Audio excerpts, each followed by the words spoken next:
Hello दोस्तों, आप सभी को गुलाब जामुन जैसी मीठी मीठी नमस्कार। और उसी के साथ आप लोगों का स्वागत है मार्केट के पैचअप या ब्रेकअप शो में। आज की ये वीडियो काफी ज्यादा इंपॉर्टेंट होने वाली है बिकॉज हम इस वीडियो में काफी इंटरेस्टिंग चीजें डिस्कस करने वाले हैं और वो कौन कौन सी होने वाली है। सबसे पहले तो हम हमारी मार्केट को देखेंगे, कैसी रहेगी हमारी इस वीक की मार्केट, क्या रहते हैं वहां पर इंपॉर्टेंट लेवल्स, और कैसी रहेगी इंट्राडे पर्सपेक्टिव, तो उन चीजों को डिस्कस करेंगे। और उसी के साथ साथ कल के दिन काफ़ी आईपीओ क्लोज होने वाले हैं, जिसमें से एक आ जाएगा इनॉक्स का, जो मेन लाइन आईपीओ होने वाला है। और उसी के साथ-साथ 3 एसएमई आईपीओ। तो वहाँ पर क्या रहने वाला है, मेरा personal and final decision for education purpose, उसे स्टडी करने की कोशिश करेंगे। और उसी के साथ-साथ एक एसएमई आईपीओ की होने वाली है लिस्टिंग, प्रेस्टिज इंजीनियरिंग आईपीओ की। तो वहाँ पर क्या रहेगी लिस्टिंग स्ट्रैटेजी, और उसी के साथ-साथ एसजे लॉजिस्टिक की लिस्टिंग स्ट्रैटेजी की भी बात करेंगे। तो अभी से इस वीडियो को लाइक और चैनल को सब्सक्राइब कर लीजिएगा। और सभी के लिए इम्पोर्टेंट अपडेट है कि आपको यहाँ पर एक वीडियो मिल जाएगी, क्योंकि इतने सारे आईपीओ की बम्पर सेल हमें देखने को मिल रही है। तो वहां पर सभी आईपीओ का हम डिटेल में डिस्कस करने की कोशिश करेंगे, कौन सा सही है और कौन सा गलत है, एक ही वीडियो में। और वहां पर हमें एचएनआई कैटेगरी में कहाँ पर फायदा होता है, बिग एचएनआई में या स्मॉल एचएनआई में, कहाँ पर हमें मिलने की पॉसिबिलिटी ज्यादा है, कैसे वहां पर सब्सक्रिप्शन के बेस पर हम निकाल सकते हैं कि कितने में से कितनों को मिलेगा वो आईपीओ। और उसी के साथ साथ रिटेल और स्मॉल में किस में अप्लाई करना चाहिए, क्योंकि वहां पर काफी ज्यादा डाउट्स आ जाते हैं कि कोटा तो रिटेल का ज्यादा होता है, स्मॉल का कम होता है मोस्टली। तो वहां पर रिटेल ज्यादा सही रहता है, स्मॉल, ऐसी एक मिसअंडरस्टैंडिंग काफी लोगों के बीच में हुई हुई है। तो उस पॉइंट को क्लियर करें, और आपको काफी ज्यादा उस पॉइंट से भी हैरानी होने वाली है, जो हम इसी वीडियो में डिस्कस करेंगे। और उसी के साथ साथ एक और मिस अंडरस्टैंडिंग हुई पड़ी है कि एसएमई आईपीओस में भी हम एचएनआई कैटेगरी में अप्लाई कर दिया करेंगे, तो वहां पर भी क्या हमें आईपीओस अलॉट हो सकते हैं। तो उन सभी पॉइंट्स को एक ही वीडियो में कवर करने की कोशिश करेंगे। तो चैनल को सब्सक्राइब करना बिल्कुल ना भूलें। अगर हम सबसे पहले इस वीडियो की बात करते हैं, और तो अभी से इस वीडियो को लाइक और चैनल को सब्सक्राइब कर दीजिएगा। अगर हम सबसे पहले फ्राइडे के दिन का एफआईआई और डीआई डाटा देखते हैं, तो एफआई ने 90 टू 100 करोड़ की बाइंग करी है, वहीं पर डीआई ने 3077 करोड़ की सेलिंग करी है।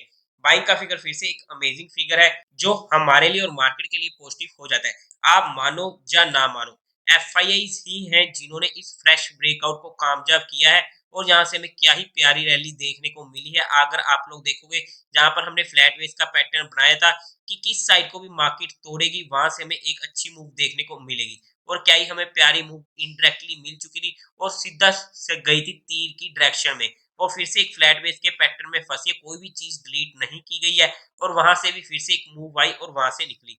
जब से एफआईआई बाइंग पर आए हैं, तब आपको उनकी वैल्यू का पता लग रहा होगा कि मार्केट कैसे सीधा जाती है तीर की डायरेक्शन में। तो अब आगे कैसी रहेगी उसे हम स्टडी करने की कोशिश करेंगे। बट अगर हम सबसे पहले आईपीओस की बात कर लेते हैं, बिकॉज काफी लोग आईपीओस के लिए ही आए हैं। तो वहां पर इनॉक्स में तो मेरा डिसीजन ऑलमोस्ट क्लियर ही था, और अभी भी मेरा डिसीजन इसमें क्लियर है कि मैं इसको एचएनआई बिग कैटेगरी में अप्लाई करने वाला हूं। और वो क्यों, या फिर हम एचएनआई स्मॉल में या रिटेल में किस में से अप्लाई करें जहां पर हमें मिलने की प्रोबेबिलिटी सबसे ज्यादा हो, वो हम डिस्कस करेंगे हमारी उस वीडियो में, जो आप लोगों के काफी डाउट्स क्लियर करने वाली है। तो यहाँ पर ये मेरा पर्सनल डिसीजन था कि मैं इसे एचएनआई कैटेगरी से अप्लाई करने वाला हूँ अपने हर फैमिली मेंबर के अकाउंट से। बट अगर हम बात करते हैं हमारे एसएमई आईपीओ की, तो सबसे पहला जो आईपीओ था सियाराम का, जिसमें मैं काफी ज्यादा इंटरेस्टेड था जब इसकी आईपीओ की रिव्यू वीडियो आई थी। तो इसमें भी मेरा डिसीजन क्लियर है कि मैं इसको भी अप्लाई करने वाला हूँ रिटेल कैटेगरी में। अब जहां पर अभी हमें इतनी सब्सक्रिप्शन देखने को नहीं मिली है, बट अगर हम फिर भी एग्रेसिव होकर अप्लाई करना चाहते हैं, और हमारी कंडीशन अगर होती है, तो यहाँ पर एचएनआई में 100x, अगर यहाँ पर 70x के ऊपर की भी देखने को मिल गई, तब भी हमें कोई दिक्कत नहीं है। और क्वालिफाइड में 50x के करीब की सब्सक्रिप्शन आ जाती है, तब हम वहां पर उसे इजीली अप्लाई कर सकते हैं बीइंग एन अग्रेसिव होकर। तब हमें यहाँ पर इतना डाउट नहीं रहेगा इस आईपीओ की शंका में, और वहां पर मैं इस आईपीओ को इजीली अप्लाई कर दूंगा अपने हर फैमिली मेंबर के अकाउंट से। और इसी के साथ साथ एक और एसएमई आईपीओ, शीरी ओएसएफएमई मोबिलिटी। तो यहाँ पर भी मेरा डिसीजन क्लियर था इस आईपीओ में, जब हम इसकी आईपीओ वीडियो आई थी, कि मैं इस आईपीओ को इजीली अवॉइड करने वाला हूँ। और यही मेरा इसमें फाइनल डिसीजन होने वाला है, चाहे इसमें सब्सक्रिप्शन 300x 400x ही क्यों ना चली जाए, मैं इस आईपीओ को अप्लाई नहीं करने वाला हूँ। मेरे रिस्क रिवार्ड रेशो में ये आईपीओ नहीं बैठ रहा है। तो यहाँ पर इस आईपीओ का भी मेरा डिसीजन क्लियर है। बचा एक आईपीओ जिसमें काफी डाउट हुआ है, क्या हमें इस आईपीओ को अप्लाई करना चाहिए या नहीं करना चाहिए, बेंचमार्क कंप्यूटर सॉल्यूशंस को। क्योंकि यहाँ पर अगर आप देखोगे तो 60% का जीएमपी इसका आ चुका है और काफी लोग जीएमपी के बेसिस पर ही अप्लाई कर देते हैं। बट जैसा कि मेरी बात हुई थी कि डिफेंसिव होकर हम किसी भी एसएमई आईपीओ को अप्लाई नहीं करते हैं, अग्रेसिव होकर मैं इस एसएमई आईपीओ को अप्लाई नहीं करूंगा। बट अगर हाईली अग्रेसिव होकर मुझे इस एसएमई आईपीओ को अप्लाई करना भी पड़ा, तो वहां पर एचएनआई कैटेगरी में मिनिमम टू मिनिमम 200x की सब्सक्रिप्शन मुझे चाहिए। अगर वो मुझे मिल जाती है तभी मैं वहां पर जाकर इस एसएमई आईपीओ को अप्लाई करूंगा, अदरवाइज मैं इसे इजीली इग्नोर कर दूंगा। अगर अगर यहाँ पर 150 180 तक भी आ जाते तब भी मैं यहाँ पर कोई भी कॉम्प्रोमाइज नहीं करूंगा, जैसे हमने सीआराम में कॉम्प्रोमाइज किया है। क्योंकि वो IPO on the face of today company का काम मुझे काफी अच्छा लग रहा है। कंपनी का काम इसका भी अच्छा है, आईटी सेक्टर से, बट इसकी वैल्यूएशन काफी ज्यादा होने वाली है। हालांकि अगर इसे मैं अप्लाई करता भी हूँ, इसे प्योरली और प्योरली लिस्टिंग पर्सपेक्टिव से अप्लाई करूंगा और आईपीओ ओपन होते सार अगर मुझे मिल जाता है तो वहां पर इमीडिएटली बुक करने की कोशिश करूंगा, बिना एक भी माइक्रो सेकंड गवाए। क्योंकि वहां पर काफी ज्यादा चांसेस हो सकते हैं कि सर्किट्स लग जाए, और इसमें कौन सा सर्किट लगेगा या किसी भी आईपीओ में कौन सा सर्किट लगेगा वो मार्केट को मालूम है। बट अगर बाय चांस लोअर सर्किट लग गया तो मैं वहां पर रिस्क नहीं ले सकता, तो वहां पर मैं इमीडिएट एग्जिट करने की कोशिश करूंगा इसे बाकी सभी काम धंधे छोड़ के। वैसे तीनों ही एसएमई आईपीओ और इस मेन लाइन आईपीओ इनॉक्स में मेरा ये पर्सनल डिसीजन था जो मैंने आप लोगों के साथ एजुकेशन पर्पज डिस्कस किया है। बट आप लोग टेलीग्राम चैनल ज्वाइन कर लीजिएगा, वहां पर भी मैं अपडेट कर दूंगा स्पेशली इस आईपीओ के बारे में कि मैं इसे अप्लाई कर रहा हूँ या नहीं कर रहा हूँ। तो टेलीग्राम चैनल का लिंक आपको डिस्क्रिप्शन में मिल जाएगा। रही बात हमारे एसएमई आईपीओ प्रेस्टिज की, जिसकी होने वाली है कल के दिन लिस्टिंग। कहां पर गया यार, ये रहा। तो इस एसएमई आईपीओ में क्या रहेगी मेरी लिस्टिंग स्ट्रेटजी, क्योंकि मेरी हर एसएमई आईपीओ में लिस्टिंग स्ट्रेटजी हमेशा सेम रहती है, तो इसको भी साथ में मैं इंक्लूड कर लेता हूँ एसजे लॉजिस्टिक को।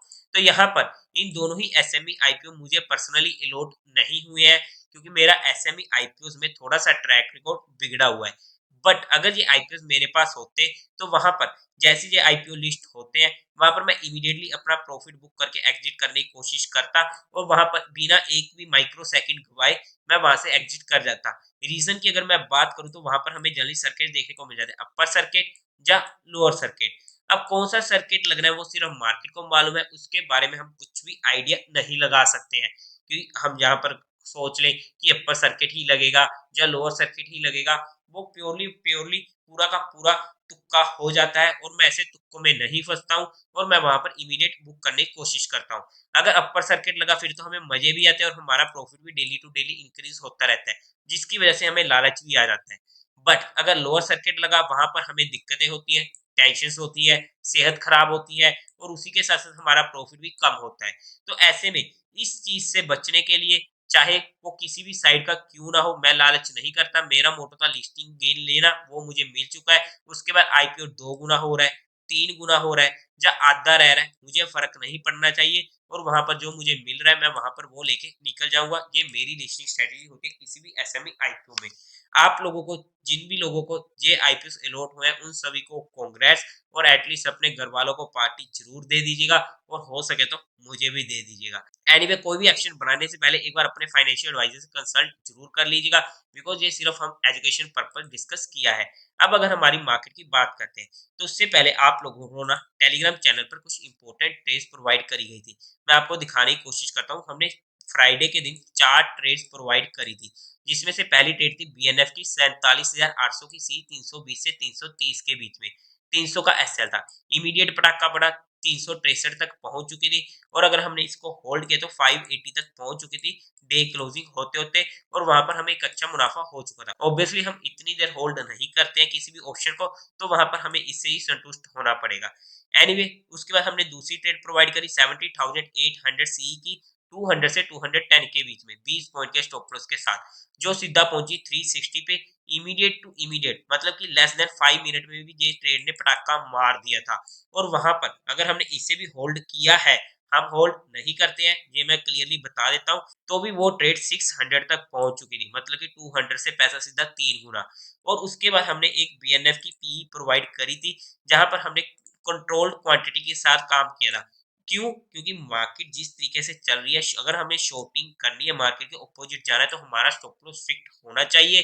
और अगर स्टॉप लॉस हिट होता है तो उसे लेना पड़ेगा। तो बीएनएफ की पी 425 से 435 के बीच में प्रोवाइड करी थी 25 पॉइंट के स्टॉप लॉस के साथ। हिट हुआ, एक ही मिनट में काम खत्म हुआ और एग्जिट हुए और उसके बाद हमें कोई मतलब नहीं है। बट फाइनल ट्रेड प्रोवाइड करी थी हीरो जीरो, जहां पर हमने सेंसेक्स की 7100 सी को लिया था 60 टू 70 के बीच में और वो सीधा पहुंच चुकी थी 190 जस्ट इन 10 टू 12 मिनट। मतलब कि हमने सिर्फ 10-15 मिनट में ऑलरेडी पैसा दो गुना कर लिया था और अगले 10 मिनट में ये 320 और फाइनली 360 तक पहुंच चुकी थी और ये हमारा इसमें 5 गुना पैसा हो चुका था सिर्फ और सिर्फ 20 से 25 मिनट में। बट मैं जहां पर आपको शो क्या करना चाहता हूँ, मैं जहाँ पर आपको यही चीज़ शो करना चाहता हूँ कि हमने 4 ट्रेड्स प्रोवाइड करी। 4 में से 1 में तो हुआ स्टॉप लॉस हिट और एक 3 बाकी 3 में हुआ हमारा टारगेट। बट हमें इस 4 ट्रेड्स को 40 नहीं करना है, 400 नहीं करना है। क्योंकि हमारी आदत है कि हमारे ऑप्शन बाइंग की जो चुल है, हम करते रहते हैं कुछ ना कुछ और जब भी हम इतना कुछ करते हैं तो हमें आफ्टर ऑल में जब हम ऑल ओवर देखते हैं बाद में तो हमें लॉस ही होता है मोस्टली। तो इस चीज़ से हमें बचना है। जब मार्केट मौका दे रही है, इन 4 ट्रेड्स में हमें मौका मिला, हमने काम किया और हमारा काम हो चुका है। स्टॉप लॉस हिट होगा, ले लेंगे, जहाँ पर भी तो लिया था ना, बात खत्म हुई। हमें ट्रेड्स को कंट्रोल में करना है। अगर आपसे ये चीज कंट्रोल में नहीं होती है तो ऑप्शन बाइंग छोड़ दो, अदरवाइज छोड़ तो आप दोगे ही, बाद में छोड़ दोगे चाहे अभी छोड़ दो। बट बाद में छोड़ोगे तो काफी चीजें खोकर छोड़ोगे, अगर अभी छोड़ दोगे तो वो चीजें बच जाएंगी। या फिर आप लोग इस चीज को फॉलो कर लो कि हमें तो जितना भी ट्रेड्स लेनी है, जब भी हमारा सेटअप बैठ रहा है चाहे एक में बैठे, नहीं बैठ रहा तो हम ट्रेड नहीं लेंगे। बट बिना फालतू में नहीं लेनी है, दोनों में से एक काम आपको करना पड़ेगा। एनीवे अगर हम मार्केट की बात करते हैं तो यहाँ पर अगर आप लोग देखोगे तो हमारी सिंपल सी बात हुई थी कि जैसी मार्केट अपने डे हाई के पास आती है तो वहां पर हमें इमीडिएट मूव देखने को मिल सकती है, जहां पर आई और हमें इमीडिएट पटाखा पड़ा और फिर से एक छोटे से फ्लैट वेज के पैटर्न में फंस चुकी थी। जैसे ब्रेकआउट दिया और वहां से भी हमें इमीडिएट पटाखा देखने को मिल चुका था। इसी पटाखे की वजह से सेंसेक्स की सी दी थी हीरो जीरो में। एनीवे अब अगर हम कल के दिन मार्केट की बात करते हैं तो अब आने वाले 2-3 दिन अगर मार्केट शांत रहती है, स्पेशली इस वीक क्योंकि काफी सारे आईपीओ आ रहे हैं, तो वहां पर अगर मार्केट इंडेक्स वाइज शांत हो जाती है तो हमें दिक्कत नहीं होनी चाहिए और वहां पर हमें आईपीओ में पैसा बन रहा है तो हमें वहां पर बनाना चाहिए। कोई दिक्कत नहीं, अगर अच्छा आईपीओ है तो हमें अप्लाई कर देना चाहिए। मिलना हुआ मिल जाएगा, नहीं मिलना हुआ तो कोई बात नहीं, हमें और मौके मिलते रहेंगे। बट मोस्ट प्रोबेबली हर किसी को जहाँ पर कोई ना कोई आईपीओ तो अलॉट हो ही जाएगा। बट अगर हम बात करते हैं कि आने वाले 2-3 अगर मार्केट रिट्रेस भी करती है तब भी कोई दिक्कत नहीं है और वहां पर हमें लेकिन शॉर्टिंग साइड नहीं जाना है। इंट्राडे कर दिया सेटअप बैठा कोई बात नहीं, बट कैरी करके नहीं जाना है। अब देख लो जहां पर हमारी बात हुई थी कि मार्केट आपको ट्रैप करने आएगी, जितने भी शॉर्टर्स है वहां पर दिखाएगी कि मैं तो गई गई गई गई गई और इमीडिएट ऐसा पटाखा मारेगी और वहां पर ये सभी लोग ट्रैप हो जाएंगे। तो ये सिनेरियो अभी भी बैठ रहा है और उतनी ही पॉसिबिलिटी है कि जहां पर फिर से आपको ट्रैप करने की कोशिश करें। जितने भी शॉर्टर्स हैं स्पेशली रिटेलर्स ट्रैप हो जाते हैं ऐसी कंडीशन में और आपको दिखाएगी कि मैं तो गई गई गई गई और आपको एकदम से पटाखा मार जाएगी और फिर से सीधा ऊपर की साइड। तो ऐसी चीज से हमें बचना है, इसलिए शॉर्टर्स थोड़ा सा अलर्ट होके काम कीजिएगा। इंट्राडे पर्सपेक्टिव काम करें तो कोई दिक्कत नहीं है, स्ट्रिक्ट स्टॉप लॉस के साथ हम हमारा काम कर सकते हैं और नई मूव 21,500 के ऊपर ही हमें देखने को मिलेगी। बट अब की बार ऊपर की साइड हमें ट्रेलिंग करते हुए काम करना पड़ेगा। अब अगर हम वीकली बेसिस पर बात करते हैं, वीकली बेसिस पर वैसे ज़्यादा कुछ बात करने को है नहीं है, बट हो सकता है अगर मार्केट रिट्रेस करने को आती है तो हमारे लिए पहला जो लेवल निकल कर आता है बीइंग एन अग्रेसिव होकर ट्रेलिंग का, वो निकल कर आता है 20,700 का। हम लेके चलते हैं 100 पॉइंट नीचे, कई बार मार्केट वहां पर स्टॉप लॉस हिट करके सीधा निकलने की कोशिश करती है। अगर हम डिफेंसिव है तो वो हमारे लिए लेवल निकल कर आ जाता है जो ये कैंडल का हाई है 20,300 का। ये हमारे पास बीइंग एन डिफेंसिव होकर ट्रेलिंग लेवल आ चुका है और बीइंग एन अग्रेसिव होकर ये लेवल आ चुका है। अगर मार्केट पहला लेवल रिट्रेस करने आती है तो जहां से भी हमें बाउंस देखने को मिल सकता है 21,050 के पास का, या 21,000 का हम राउंड ऑफ में मान सकते हैं। बट जो अच्छा लेवल होगा वो रहेगा पहला 20,800 से 700 की रेंज, जहां पर हमारा ध्यान होना चाहिए। बट अगर यहाँ पर मार्केट रिट्रेस करने आती है तो वहां पर चांसेस है कि मिड कैप और स्मॉल कैप में हमें 2-3 दिन की अगर करेक्शन देखने को मिलती है तो वहां पर हमें घबराना नहीं है और वो हमारे पास अपॉर्चुनिटी होने वाली है। स्टॉक टेस्टिंग एक्शन हमें भरपूर मिलता रहेगा। बट जितनी भी चीजें हमारी जहां पर डिस्कस हुई है वो सिर्फ एजुकेशन लर्निंग और केस स्टडी पर्सपेक्टिव हुई है, किसी भी तरीके की जहां पर कोई भी इन्वेस्टमेंट की टिप या एडवाइस नहीं दी गई है। फिर भी अगर आप लोगों को इन्वेस्टमेंट या ट्रेडिंग करनी है तो एक बार अपने फाइनेंशियल एडवाइजर से कंसल्ट कर लीजिएगा। और उसी के साथ-साथ अगर आप लोग चाहते हो कि म्यूचुअल फंड में मैं आपकी हेल्प करूँ, आपका पैसा मैनेज करने में, आपका पैसा ग्रो करने में according to your risk factor, risk management and your goals, तो आप लोगों को डिस्क्रिप्शन में मेरा नंबर मिल जाएगा, आप मुझसे कॉन्टैक्ट कर सकते हैं। आपकी क्वेरी को जल्दी से जल्दी सॉल्व करने की कोशिश की जाएगी। तो देवी और सज्जनों, उम्मीद है आप लोगों को ये वीडियो अच्छी लगी होगी। तो इस वीडियो को लाइक कीजिएगा, शेयर कीजिएगा और साथ ही साथ चैनल को सब्सक्राइब करें। हर हर महादेव।